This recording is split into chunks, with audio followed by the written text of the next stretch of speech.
तो मैं स्कूल में बहुत पिटा हूँ बचपन से अभी तक। होमवर्क नहीं किया, पोएम याद नहीं की, वो बच्चे मस्ती कर रहे हैं। Twinkle twinkle twinkle. हाँ, 3 बार ट्विंकल कैसे बोला तू? Twinkle little star. एक टाइम तक तो स्कूल जाने का मेरा मकसद ही यही था। आज मुझे फिर से स्कूल में मार खानी है। शाबाश। मम्मी। ओ शिट, भागो यहाँ से। अब मेरे लिए मार खाना पढ़ाई से ज्यादा इंपॉर्टेंट हो गया था। हाँ, मार मुझे और मार, इतना ही दम है तुझमें। दर्द हो रहा है, अब मत मारे। तो ये बात 11th क्लास की है और मुझे पता नहीं, जब तुम 11th क्लास में आते हो तुम पता नहीं खुद को बहुत ज्यादा बड़ा समझने लग जाते हो। ये स्कूल है मैरी, आऊं मैं साइकिल पर, टिफिन खा लूं मैं तो लंच से पहले। आई नो, मुझे पता है, मैं भी ऐसे ही था 11th क्लास में। ये स्कूल मेरी गुलाम, मैं हूँ डिवाइन के साथ। कर दी हमने स्कूल की नाकाबंदी लगा के अलार्म। बंटा है असली है क्या? हाँ डिवाइन, माँ कसम असली है, अभी लिखा मैंने। सर ये लोग ने यहाँ पे रास्ता रोक लिया क्लास की बेंच से। कौन है रे? लग रही है। बंटा ये तो नंगी पीठ पे चट मार रहा है। टीनेज में अक्सर अजीब चीजें होती है, राइट? कभी तुम्हारा मन किसी भी चीज में नहीं लगता है, तुम चाहते हो कि बस जैसे तैसे ये दिन निकल जाए। और कभी कभी ऐसा होता है कि तुम्हें दुनिया भर की सारी चीजें करनी है। तुम्हें छत से कूदना है, सर के बल घूमना है, अपने छत पर बैठे हुए बंदर को छेड़ना है। साला मोटा बंदर बैठ के केला खा रहा था, उधर भगा दिया साले को, अब नहीं आए। भाई सही बोल रहा हूँ, बंदरों को मत छेड़ना वरना वो पकड़ लेते हैं, फिर ग्रुप बना के मारते हैं। एनीवेज, तो ये कहानी जब हम 11th क्लास में नए प्रमोट हुए थे। हाँ, इसीलिए वीडियो के स्टार्टिंग में टीनेज और 11th क्लास की इतनी सारी बातें बताई ताकि तुम लोग मेरी वीडियो से रिलेट कर सको, क्योंकि मुझे बहुत अच्छा लगता है जब तुम में से कोई ऐसा लिखता है। ओ भाई, कितनी रिलेटेबल वीडियो बना दी है तो। यस, इसीलिए तो मैं जीता हूँ। खैर, तो तुम लोग को पता होगा 11th क्लास में हमको एक सब्जेक्ट चूज करना पड़ता है और यही चीज की वजह से तुम्हारे 10th के सो कॉल्ड फ्रेंड्स तुमसे अलग हो जाते हैं। हाँ, यही चीज मेरे साथ हुई थी। मेरे कुछ दोस्तों ने कॉमर्स ले लिया था और कुछ ने मैथ्स। हालांकि वो लोग अब मेरे दोस्त नहीं है, मगर जब भी मैं उनके बारे में सोचता हूँ नैनी, क्या तुम मुझे तुम्हारा खरगोश दे सकती हो सिर्फ 2 मिनट के लिए? अरे अच्छा ठीक है। Thank you. ये लो नानी। Okay bye. अरे मगर इसमें से धुआं क्यों निकल रहा है?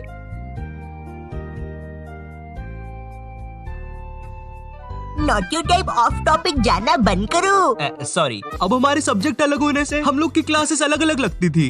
बाय द वे, मेरा सब्जेक्ट बायोलॉजी था, तो हम लोग को अलग अलग क्लास में बैठ के पढ़ना पड़ता था। मगर एक सब्जेक्ट ऐसा था जो हम सबका साथ में लगता था। ये लोग 200 बच्चों को एक साथ एक ही क्लास में भर देते थे और वो सब्जेक्ट था हिंदी। क्योंकि उसका एक ही टीचर था, तो वो टीचर से क्लास संभलती नहीं थी। हम लोग क्लास में बैठ के भोंकते रहते थे, भाग भाग भाग भाग भाग भाग भाग। नहीं, सच में थोड़ा ना भोंकते थे। तो अब वो टीचर से क्लास नहीं संभलती थी, इसलिए वो बोल देता था जिसको भी नहीं पढ़ना है वो बाहर जा सकता है। अब मुझे हिंदी सब्जेक्ट से वैसे ही नफरत थी। मुझे ये तक नहीं पता छोटी ई की मात्रा कहाँ लगती है और बड़ी ई की कहाँ लगती है। अरे ये दोनों सेम ही तो शब्द है, इनमें अलग अलग क्या है? हाँ मुझे पता है, कुछ ज्ञानी लोग कमेंट करने वाले हैं। भाई जो ये वाला 3 है ना, इसको तू ऐसे पढ़ेगा, देख 3। और जो ये वाला है ना, इसको तू ऐसे पढ़ेगा 3। तो ये जो बड़ा वाला है ना, ये सही है। खैर, इसके बारे में किसी नेक्स्ट वीडियो में बात करेंगे। ओके, तो हिंदी सब्जेक्ट नापसंद होने के कारण मैंने मेरे दोस्त से पूछा, भाई चले गए क्लास से बाहर? वो भी फुल चौड़ में आके बोला, हाँ भाई डरते हैं क्या, चल बाहर।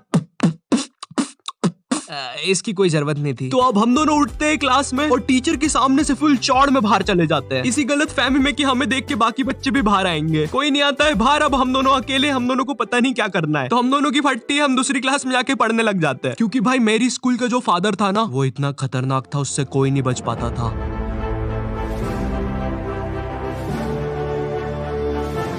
चल चल वहाँ चल, वहाँ चल। हाँ हाँ, मुझसे बच के कोई नहीं जा सकता।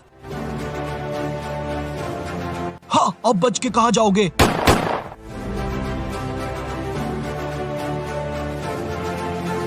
ये फादर 24 घंटे स्कूल में घूमता रहता था और गलती से भी कोई बच्चा बाहर घूमता हुआ दिख जाए वो तो गया। इसी कारण मैं कोई रिस्क नहीं लेना चाहता था, इसलिए मैं दूसरी क्लास में जाके चुपचाप बैठ गया। मगर फिर कहीं से खबर आती है कि फादर आज स्कूल में है ही नहीं, और उतनी देर में मेरे बाकी दोस्त और कॉमर्स वाले भी उस क्लास में आ जाते हैं। हाँ, कॉमर्स वाले इसलिए बोल रहा हूँ क्योंकि इन लोग का अलग ही चलता है, क्योंकि जब तक हम लोग थे क्लास में जब तक बहुत ही शांति थी, मगर जैसे ही ये लोग आए, इनमें से कोई पंखे पे लटक रहा है, चौक फाइट चल रही है। आओ मुझे लग गई है। तो इन्हीं सब चीजों की आवाज सुन के एक खड़ूस सर क्लास में आ जाता है। अब इस बंदे के बारे में मैं कुछ ज्यादा बोलूंगा नहीं, लेकिन ये बहुत ही चमत्कारी सर है, क्योंकि जब भी कोई बंदा कांड करता है ये सर पता नहीं कहाँ से एक चिट निकालता है, और वो चिट उतनी ही बड़ी होती है जितने बंदे का इसको नाम लिखना रहता है। एक बंदा मस्ती कर रहा है, छोटी चिट, 10 बंदे मस्ती कर रहे हैं, बड़ी चिट। तो वो सर हमारी क्लास में आता है और अपनी खुफिया जगह से चिट निकाल के हम लोग का नाम लिखने लग जाता है। वहां से मेरी थोड़ी थोड़ी फटना चालू हुई। उस टाइम मेरा दोस्त सर से बोल रहा है, सर हमने क्या किया, हमारा नाम क्यों लिख रहे हो? और ये वही बंदा है जिसको सर ने स्वयं सीढ़ी पे चढ़ के पंखे से नीचे उतारा था। इस टाइम तक सर हमारे नाम लिख के ले जा चुका था और हमारी बहुत गंदी फट रही थी, क्योंकि आजकल हमारी स्कूल का फादर कुछ नया ट्रेंड फॉलो कर रहा था, बच्चों को स्टेज पे बुला के मारना सबके सामने असेंबली में। क्या इतनी ज्यादा बेइज्जती? मैं नहीं करवा सकता खुद की इतनी बेइज्जती। भाई एक बार एक बच्चे को फादर ने स्टेज पे मार के नीचे फेंक दिया था, और असेंबली की लाइन में जो बच्चे आगे खड़े थे भाई वो इतने हरामी पीछे हट गए, वो फिकाया तो उसको कोई भी उठा नहीं रहा है। असेंबली खत्म हो गई, पीरियड खत्म हो गई, लंच हो गया, वो बंदा अभी तक वहीं पड़ा हुआ है, उसको कोई उठाने नहीं आया अभी तक। तो हम सब लोग की अब बहुत गंदी फट गई थी, तो हमने डिसाइड किया कि हम स्कूल ही नहीं आएंगे एक दिन। पर फिर हम में से एक बंदा बोलता है, ओ भाई स्कूल क्यों नहीं आएंगे, स्कूल आना हमारा हक है।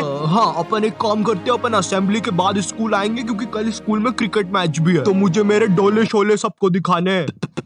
तो सब लोग को उसकी बात में दम लगा, क्योंकि उन लोग को भी अपने डोले शोले दिखाने थे, तो मुझे भी उनकी हाँ में हाँ मिलाना पड़ा। तो फिर हम लोग का डिसाइड होता है कि हम असेंबली के बाद स्कूल में एंट्री लेंगे, जो कि कसम से महा घटिया आइडिया था। हम लोग ने सोच लिया था अगर असेंबली में हम लोग के नाम लिया अगर फादर ने, तो हम अकेले में पिटने के लिए रेडी रहेंगे। मगर जैसे ही हम स्कूल पहुंचते हैं, शांति, जैसे कुछ भी ना हुआ हो, ना हमारा स्टेज पे नाम आया ना कुछ। हम लोग फुल खुश, हम लोग जाते हैं फुल चौड़ में अपनी अपनी क्लास में पहला पीरियड अटेंड करना है। मगर जैसे ही मैं क्लास में जाके बैठता हूँ, थोड़ी देर के बाद बाई आती है क्लास में एक चिट्ठी लेके जिसपे मेरा नाम था। वो चिट्ठी पढ़ के मैम ने बोला, आयु जाओ बाहर, तुम्हें बुला रहे हैं। मैं इधर फुल इग्नोर मार रहा हूँ, मुझे लगा क्रिकेट मैच है आज, दोस्तों ने बुलाया होगा, पिच वगैरह खोदनी होगी। मैं फुल चौड़ में क्लास से बाहर निकलता हूँ, मगर फिर मुझे मेरे लेफ्ट साइड पे फादर खड़ा हुआ दिखता है।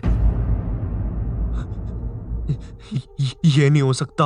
और दूसरी साइड मेरे सारे दोस्त खड़े थे लाइन बना के पिटने के लिए।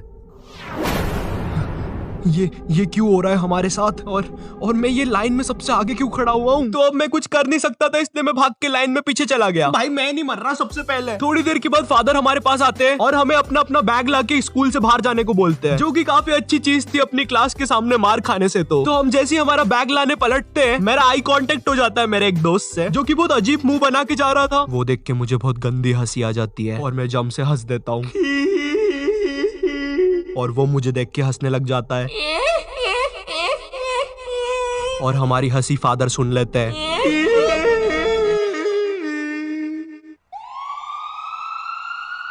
हमें इनकी जान बचानी होगी। हेलो सिविल हॉस्पिटल, डॉक्टर इन बच्चों की कंडीशन बहुत ज्यादा खराब है, लगता है किसी ने बहुत गंदा मारा है। बच्चे क्या तुम हमें बता सकते हो तुम्हारे साथ क्या हुआ था? वो हमें मारने की कोशिश कर रहा था। मेरा कलेजा। आज डेट क्या है? 7 सितंबर। क्या मैं 10 दिन से हॉस्पिटल में हूँ। मेरे मुंह से खून आ रहा है। आप जाइए यहाँ से, हमारा पेशेंट सीरियस है। अरे कोई नर्स को भेजो।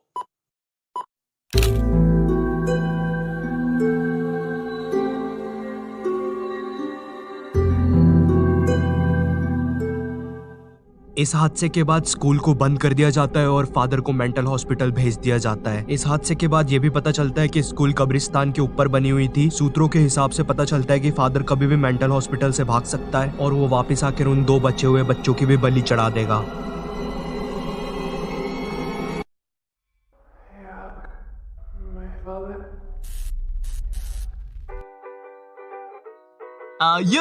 मुझे पता है वीडियो की एंडिंग थोड़ी ज्यादा क्रीपी हो गई है, बट कम ऑन यार, अगर मैं ऐसा बोलता कि फादर ने हमें सबके सामने मारा और घर भेज दिया तो तुम लोग को मजा नहीं आता ना। बट काश सच में मेरी स्कूल कब्रिस्तान के ऊपर बनी होती, मजा आ जाता। बट खैर, अगर तुम्हें ये वीडियो पसंद आई हो, तुम इससे कुछ रिलेट कर पाए हो, तो लाइक मारो। लाइक करना बहुत ज्यादा जरूरी है, ठीक है? एंड अगर चैनल पे नए हो तो सब्सक्राइब मारो। इस वीडियो का एक स्क्रीनशॉट लो, उसको अपने इंस्टाग्राम स्टोरीज में डालो, मुझे टैग करो और मौका पाओ मेरी अगली वीडियो में एक प्यारा सा शाउट आउट पाने का। And in this video shout out to Amitosh 28 and मैं मिलता हूँ तुमसे नेक्स्ट वीडियो में। तब तक के लिए बाय।